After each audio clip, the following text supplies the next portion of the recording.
Hello साथीहरु, यतिखेर हामी कहाँ छौं? कुन जिल्लामा? कुन ठाउँमा? यस, त्रिशुलीको सिल ट्याङ्की भित्र यसरी हामी पहिलोचोटि यहाँ खासै आउन कोही पनि पाउँदैन थियो हैन त विधान? पहिला हामी पिकनिक आउँदाखेरि हामीलाई छिर्न माथि डिलडिलमा मात्र बस्नु पाउँथ्यो। अहिले चाहिँ ट्याक्कै हामी यो नदीमै आछौं। किन भन्दा पानी सुकेर यहाँ हिँड्नु मिल्ने भएको छ। यो पानी सुकेपछि यहाँनिर लगभग आज अलिकति रोकथामै थियो, तर यसपालि चाहिँ यहाँ छिर्न दिएको छ। त्रिशुलीको पानी यसरी चाहिँ हाइड्रो पावरमा चाहिँ यो पानीमा लैरहेको छ। यहाँनिरबाट चाहिँ नेपालको एकदम पुरानो हाइड्रो पावर त्रिशुली हाइड्रो पावरमा चाहिँ यहाँनिर पानी कलेक्सन गरेर यहाँ हेर्नुहोस् त्रिशुलीको पानीलाई चप्लक चप्लक अलिअलि खान पनि मिल्छ। गङ्गा हो, त्रिशुलीको गङ्गा। यसरी चाहिँ यहाँनिर घुम्न आउनेहरूको चाहिँ एकदमै बाक्लो उपस्थिति पनि छ। एकदम बवाल छ, रमाइलो रमाइलो भिडियोहरू फोटोहरू हामीले सेसन गरिरहेछौँ होइन। अब यो कुरालाई पनि मध्यनजर गर्नै पर्ने हुन्छ। सेल ट्याङ्की हो होइन।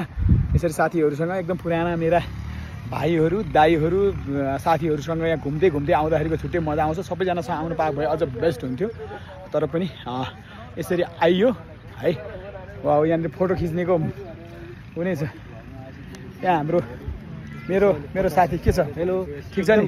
ठिक छ विधान? ठिक छ, रमाइलो भइरहेछ। उपलक्ष्यमा हामी घुम्न गइरहेछौँ। विधान चाहिँ मेरो को हो भन्दाखेरि नि म परिचय पनि देखाउनु पर्यो नि त। हाम्रो त एकदम बचपनदेखिको एउटा हाम्रो एरियामा भनौँ न होइन, हाम्रो एरियामा एसएलसी दिने हामी सँगैको ब्याज, एउटै ब्याजी हो होइन।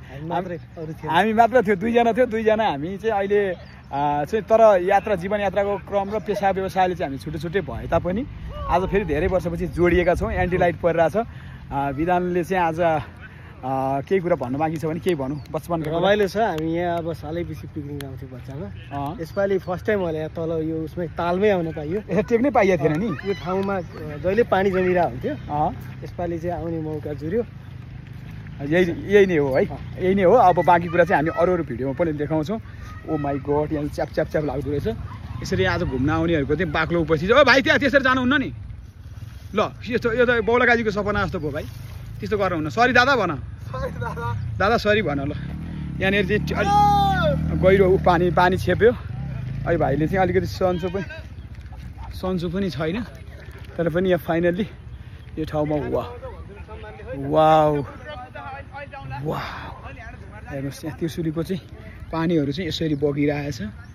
यो नेरी चाहिँ त्यो भ्यू पर हेर्नुहोस्, आँखाले नदेख्नेसम्म यो ड्याम हो। यो त्रिशुलीको पानीको लागि यहाँबाट चाहिँ पानी कलेक्सन गरेर चाहिँ उता लिएर गएको हो, अरू केही पनि होइन। तर यो चाहिँ नेपालको एकदमै पुरानो हाइड्रो पावरमा पर्छ। र अब हाम्रो पिकनिक स्पोट पहिला हामी आउने पिकनिक स्पोटलाई पनि हामी देखाउँछौँ। यहाँ